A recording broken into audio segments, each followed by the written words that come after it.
الحمد للہ وکفا وسلام علی عبادہ الذین اصطفیٰ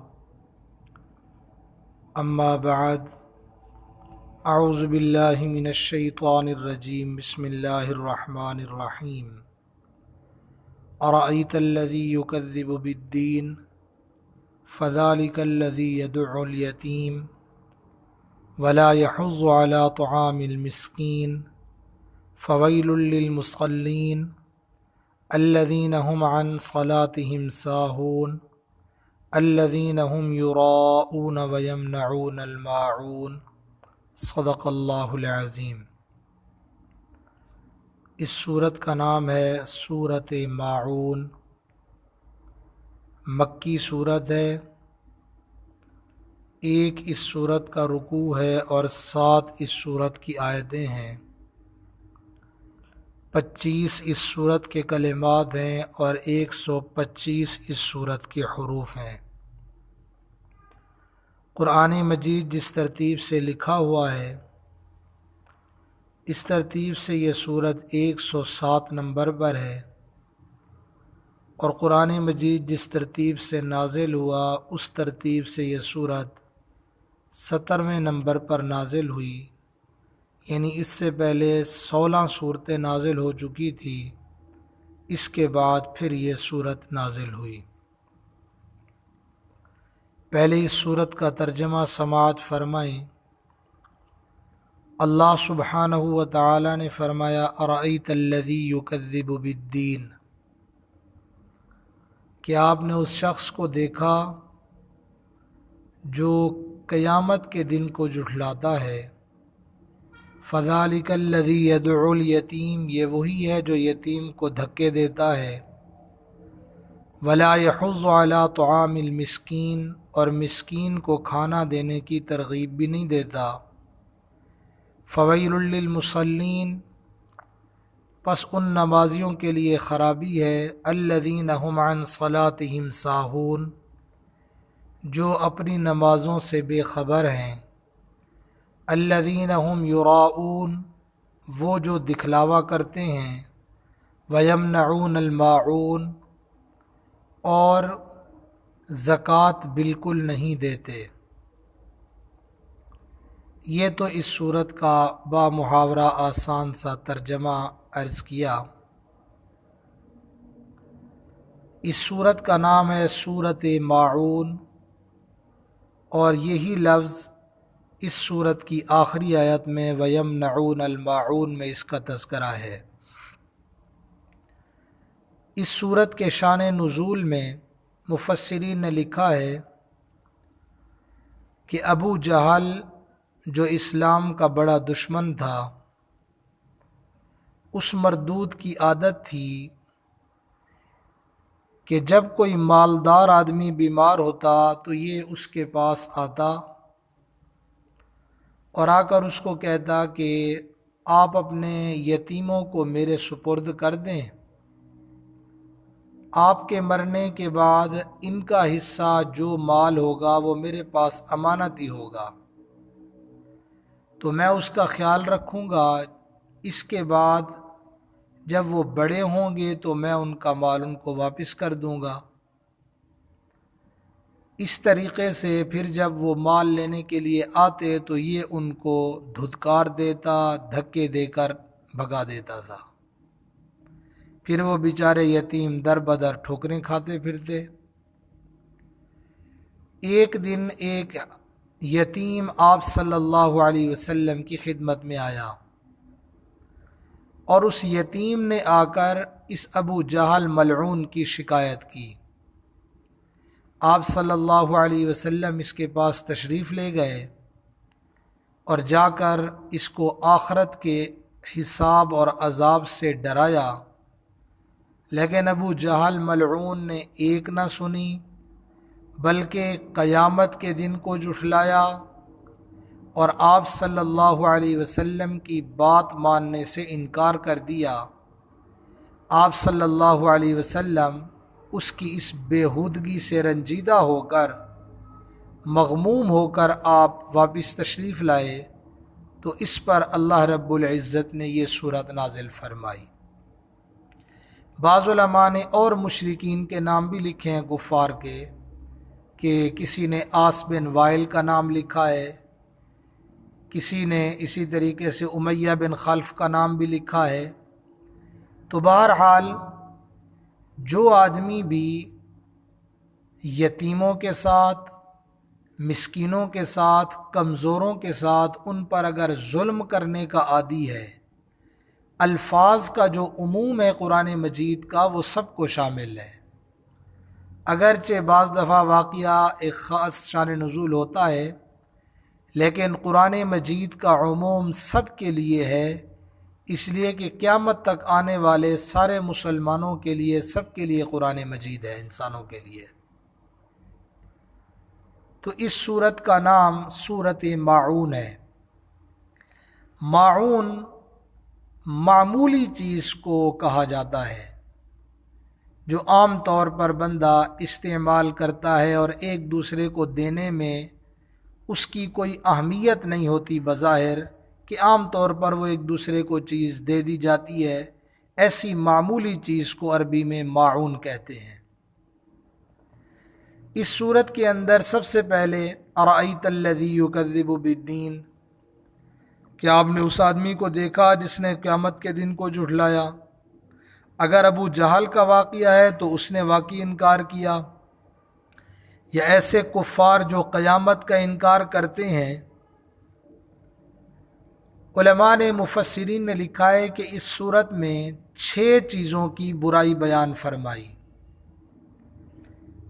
پہلا، ارأیت الذی یکذب بالدین، یعنی آپ صلی اللہ علیہ وسلم سے خطاب ہے کہ آپ نے اس کو دیکھا جو جزا یعنی قیامت کے دن کو جھٹلاتا ہے، یعنی قیامت کے دن کا انکار اور اس بات کا انکار کرنا کہ مرنے کے بعد زندہ نہیں ہونا ہے۔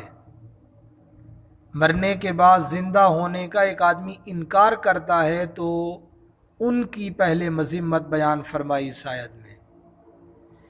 دوسرے نمبر پر فذالک الذی یدعو الیتیم، اس شخص کی بے رحمی کا ذکر کیا جو آدمی یتیم کو دھکے دیتا ہے۔ تیسرے نمبر پر فرمایا ولا یحض علی طعام المسکین، جو آدمی مسکین کو کھانا دینے کی ترغیب نہیں دیتا۔ اس میں جو آدمی قیامت کے دن کا انکار کرتا ہے اس کی کنجوسی کی انتہا بھی بتا دی کہ یہ خود تو کسی مسکین کو کھانا نہیں دیتا، پھر کسی کو ترغیب بھی نہیں دیتا۔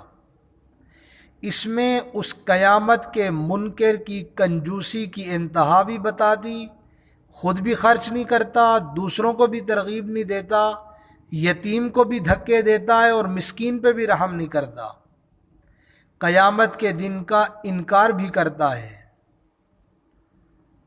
آگے فرمایا ولا یحض علی طعام المسکین فویل للمصلین، ایسے نمازیوں کے لیے خرابی ہے۔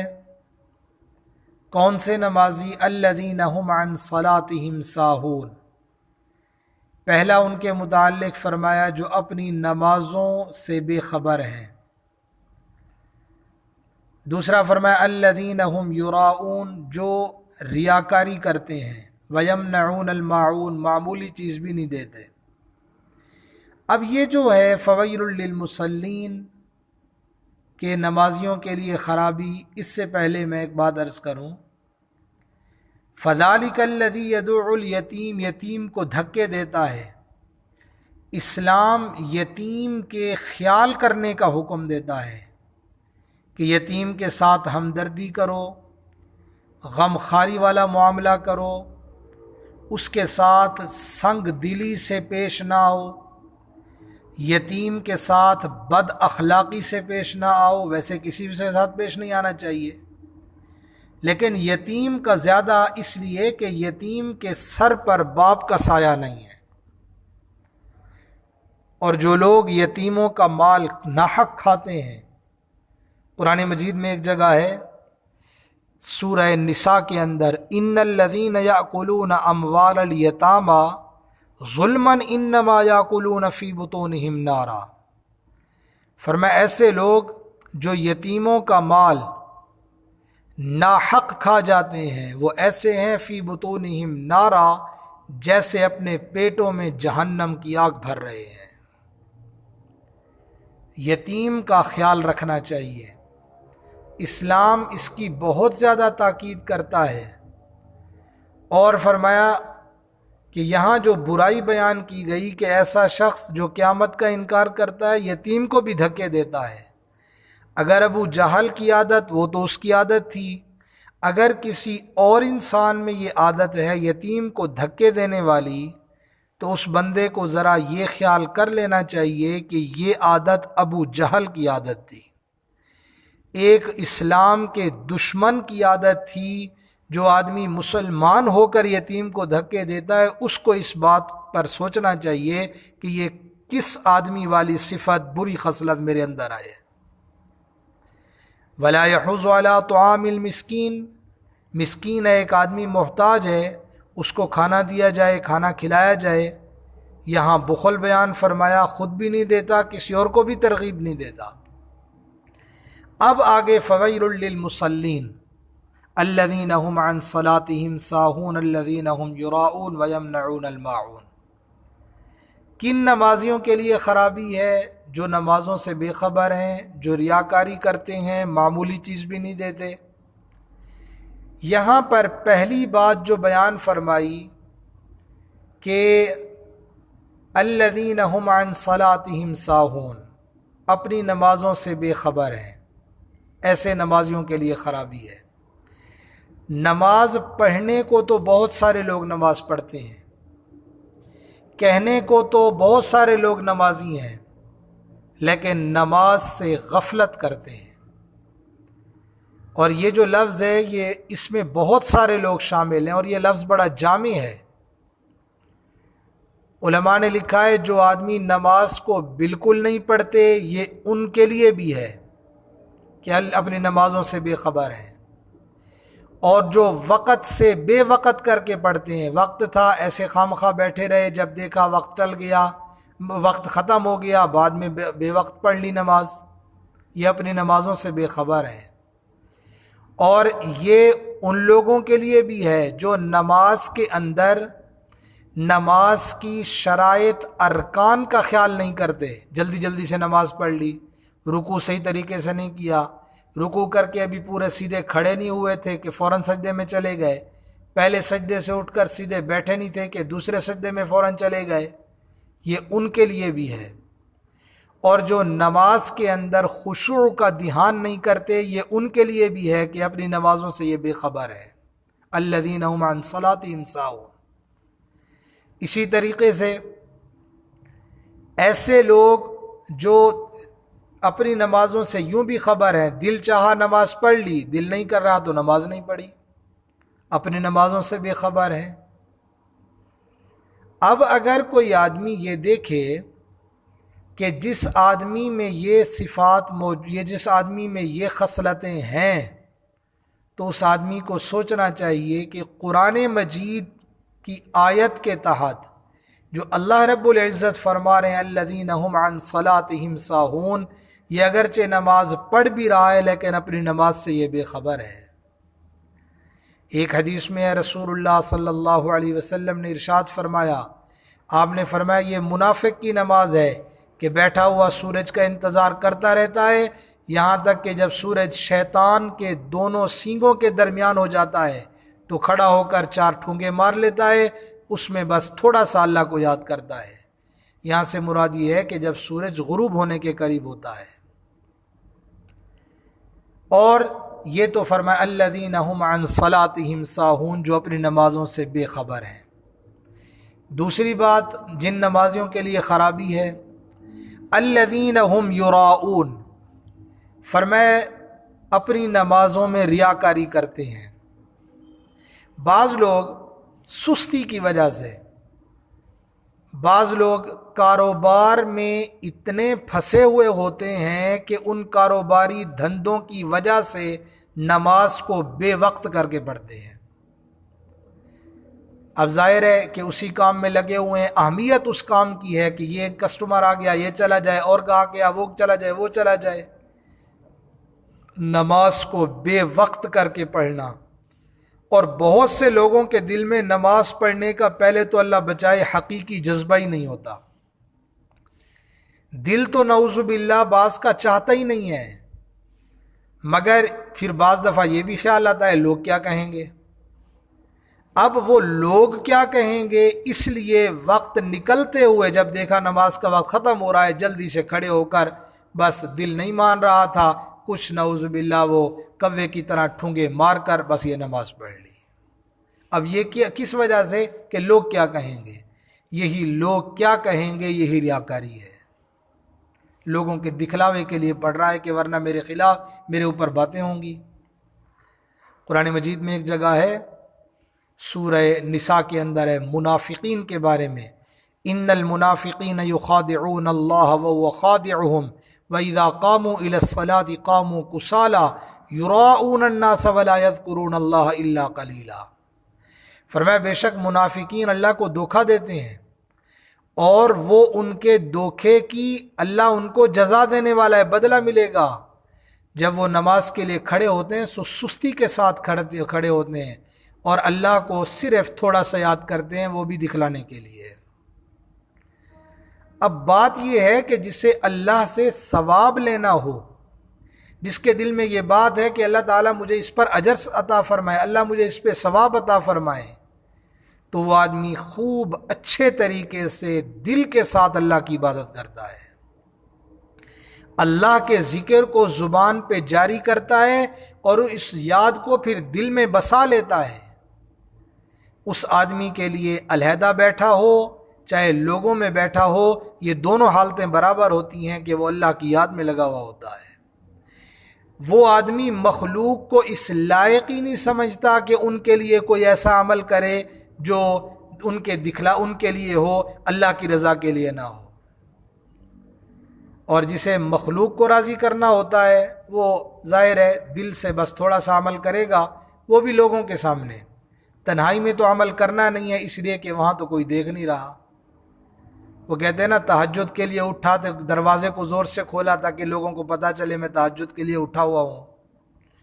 اسی طریقے سے قرآن پڑھ رہا ہے تو ذرا تھوڑا سا تلاوت زور سے کر لی تاکہ لوگوں کو پتہ چلے میں قرآن پڑھ رہا ہوں۔ تو یہ ان لوگوں کے لیے ہوتا ہے جو لوگوں کے دکھلاوے کے لیے عمل کرتے ہیں۔ پھر رات کو تہجد پڑھ بھی لی، اگر کسی نے نہیں سنا، کسی نے نہیں دیکھا، تو صبح جب ہوئی تو لوگوں کے سامنے پھر تذکرے کرتے رہنا، بس آج رات جی اٹھا تو سردی کی وجہ سے نا، بس اب مجھے رات اٹھا تہجد کے لیے تو مجھے سردی لگی ہوئی ہے۔ قرآن مجید پڑھا تو لوگوں کو صرف معتقد بنانے کے لیے، چند لوگ جمع ہو گئے تو وہاں قرآن سنا دیا، علیحدہ پڑھنے کی توفیق ہی نہیں ہے۔ بعض دفعہ اس میں اللہ بچائے کہ بعض دفعہ گفتگو کرنے والے متکلم لوگ جو لوگوں کو دین کی دعوت دے رہے ہوتے ہیں، وہ بھی بعض دفعہ صرف اپنے گلے سے اوپر زبان سے باتیں ہو رہی ہوتی ہیں، گلے کے نیچے ان کی بھی بات نہیں اترتی، سننے والے صرف سننے کا چسکا محسوس کر لیتے ہیں، عمل کا ارادہ نہ سنانے والے کا ہوتا ہے نہ سننے والے کا ہوتا ہے۔ اللہ تعالیٰ اس سے بچائے، اللہ اخلاص نصیب فرمائے۔ فرمایا الذین هم یراؤون، یہ مستقل آیت ہے کہ جو لوگ اپنی نمازوں میں ریاکاری کرتے ہیں، صرف ریاکاری نماز نہیں، نماز کے علاوہ جہاں بھی ریاکاری کرے گا اللہ کے ہاں عمل قبول نہیں ہوگا۔ لیکن چونکہ یہاں نماز کے متعلق ہے، خاص کر نماز کا تذکرہ، اس کے علاوہ بھی یہی حالت ہے کہ جو کسی اور عمل میں بھی ریاکاری کرے گا اللہ کے ہاں وہ عمل قبول نہیں ہوتا۔ بدنی عبادات ہیں، نماز ہے جیسے، اس کے علاوہ مالی عبادات ہیں، زکوٰۃ دینا ہے، یا کسی آدمی نے مسجد بنا دی، یہ مالی عبادت ہے کہ مسجد بنائیے تو پیسہ لگا ہے۔ اگر دل میں یہی ہے کہ شہرت ہو، پتہ چلے مسجد بناتا ہے، بڑا سخی آدمی ہے، اللہ کے راستے میں خرچ کرتا ہے۔ کسی نے مدرسے میں کوئی حجرہ بنا دیا۔ پھر ریاکاری کرنے میں بڑے لوگوں کے طریقے ہوتے ہیں، اب ایسے تو کوئی نہیں دیکھ رہا، پھر ایسا کام کر دیں گے جس سے لوگوں کو مستقل پتہ چلتا رہے میں نے یہ کام کیا ہے۔ مثلاً کسی نے مدرسے میں مدرسہ بنا دیا، کوئی حجرہ بنا دیا، پھر اوپر کتبہ لگا دیں گے، اور اس کا مقصد کیا ہوگا؟ سب کو پتہ چلے یہ کام میں نے کیا ہے۔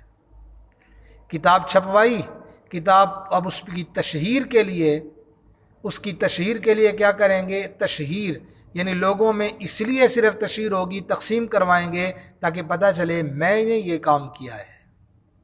زکوٰۃ دی تو اس کے اشتہار شائع کر دیے کہ فلاں آدمی زکوٰۃ دیتا ہے۔ مدارس کے لوگ آتے ہیں، سفارا سفیر آتے ہیں، ان کو چندہ دیا تو پھر اپنے ہاتھ سے وہ جو رسید ہوگی اس پہ اپنے القاب لگا کر تاکہ پتہ چلے کہ جی میں اتنے بڑا آدمی ہوں جو میں نے یہ کام کیا ہے۔ بہرحال یہ ساری چیزیں ریاکاری میں داخل ہیں۔ پھر بعض دفعہ کیا کریں گے؟ کسی کو کچھ دے بھی دیں گے اگر مستحق کو تو احسان جتلائیں گے۔ قرآن مجید میں اللہ تعالیٰ فرماتے ہیں یا ایھا الذین آمنوا لا تبطلوا صدقاتکم بالمن والاذی کالذی ينفق مالہ رئاء الناس ولا یؤمنون باللہ والیوم الآخر۔ ایمان والو اپنے صدقات کو باطل نہ کرو، کسی پہ احسان کر کے اس کو تکلیف دے کر، اس طرح نہ کرو، لوگوں کو دکھانے کے لیے جو خرچ کرتے ہیں اس طرح نہ بنو اللہ پر، اور ایسے لوگ اللہ اور آخرت پر ایمان نہیں رکھتے۔ یعنی یاد رہے کہ اللہ نے جو عبادت کی توفیق دی ہے اس سے دل میں انسان کا خوشی کا آ جانا، یہ ریاکاری نہیں ہوتی۔ انسان دل میں خوشی محسوس کرتا ہے اللہ تعالیٰ نے مجھے توفیق دے دی کہ میں اللہ کی عبادت کر رہا ہوں، یہ ریاکاری نہیں ہے۔ لوگوں کے دکھانے کے لیے عمل کرنے کا نام ریاکاری ہے، کہ لوگ اس پر خوش ہوں، لوگ میری تعریف کریں، یہ ریاکاری ہے۔ اور ریاکاری ایک یہ بھی ہے، لوگوں کو معتقد بنانے کے لیے ہاتھ میں تسبیح اٹھا لی، اگر اخلاص ہے تو پھر تو بات نہیں ہے، لیکن عام اگر کسی کے دل میں یہی ہے لوگ میرے معتقد بن جائیں، میری شہرت ہو جائے۔ پھر اللہ معاف فرمائے بعض جاہل مسجد میں جماعت سے نماز نہیں پڑھتے، شیطان نے انہیں یہ پٹی پڑھائی ہے لوگوں کے سامنے عمل کروں گا تو ریاکاری ہو جائے گی۔ حالانکہ ریاکاری دل کے اس ارادے کا نام ہے کہ لوگ میری تعریف کریں، لوگ میرے معتقد بنیں، یہ ریاکاری ہے۔ شیطان اگر دل میں ریاکاری کرتا ہے تو اس کا یہ مطلب، دل میں ڈالتا ہے وسوسہ ریاکاری کا، تو اس کا یہ مطلب نہیں ہوگا نماز چھوڑ دیں۔ ریاکاری کو ختم کرنا ہے، نماز کو نہیں چھوڑنا۔ فرمایا ایک جگہ ان تبدوا الصدقات فنعما ہی وان تخفوها وتؤتوها الفقراء فهو خیر لکم۔ اگر تم صدقات کو ظاہر کر کے دو تو یہ اچھی بات ہے، اور اگر ان کو چھپاؤ اور فقراء کو دو تو یہ تمہارے لیے بہتر ہے۔ لیکن ظاہر کر کے جو دیا جائے گا اس میں بھی مقصود اللہ کی رضا ہو۔ اگر کسی اور کی کو دکھلانا مقصود ہے تو پھر ظاہر ہے اس پر ثواب نہیں ہوگا۔ ایک حدیث کا مفہوم ہے قیامت کے دن جو آدمی کسی کے لیے عمل کرتا ہے، دکھلاوے کے لیے، کسی اور شخص کے لیے عمل کیا، اللہ کے علاوہ کسی کے لیے عمل کیا، تو قیامت کے دن اعلان ہوگا کہ اس بندے سے جا کر اس کی جزا لے لو، اس کے لیے عمل کیا تھا۔ بہرحال اللہ تعالیٰ عبادات میں، تمام تر عبادات میں اللہ اخلاص نصیب فرمائے، اللہ اپنی رضا کے لیے عمل کرنے کی توفیق عطا فرمائے۔ آخر میں فرمایا وَيَمْنَعُونَ الْمَاعُونَ، کہ یہ لوگ معاون سے روکتے ہیں۔ معاون کے بارے میں مفسرین نے مختلف اقوال ہیں اس پر، سب کا خلاصہ یہ ہے کہ جو چیز استعمال سے نہ بڑھتی ہے اور نہ کم ہوتی ہے، نہ بدلتی ہے نہ خراب ہوتی ہے، اس کے دینے میں کنجوسی کرنا یہ معاون کا روکنا ہے۔ حضرت عبداللہ بن مسعود رضی اللہ تعالیٰ عنہ سے روایت ہے، بلکہ حضرت عبداللہ بن مسعود رضی اللہ تعالیٰ عنہ سے کسی نے پوچھا کہ معاون کیا ہے؟ انہوں نے فرمایا کہ یہ جو لوگ آپس میں ایک دوسرے سے مانگنے کے طور پر ایک دوسرے کو چیز دیتے ہیں، جیسے مثلا پہلے ہوتا تھا، آج کل تو وہ دیہاتوں میں چیزیں ہیں، جیسے ہتھوڑا ہے، اسی طریقے سے ترازو ہے، یا ہانڈی ہے، رسی ہے، ڈول ہے، نمک ہے، آگ ہے، اس طرح کی معمولی چیزیں، تو یہ معاون ہے۔ حضرت ابن عباس رضی اللہ عنہما سے پوچھا کسی نے، انہوں نے فرمایا کہ گھر کا استعمالی سامان یہ معاون ہے، ایک اور ہیں حضرت اکرمہ رحمۃ اللہ علیہ، ان سے کسی نے پوچھا معاون، تو انہوں نے نا معاون کی مثال دیتے ہوئے ڈول اور سوئی کا تذکرہ فرمایا کہ یہ وہ چیزیں ہیں جو گھریلو ہوتی ہیں اور معمولی سی ہوتی ہیں۔ آج کل اگرچہ عام طور پہ گھروں میں یہ رواج نہیں رہا، لیکن بعض دفعہ دیہاتوں میں شاید اب بھی ہوگا، تو یہ معمولی سی چیزیں ہوتی ہیں۔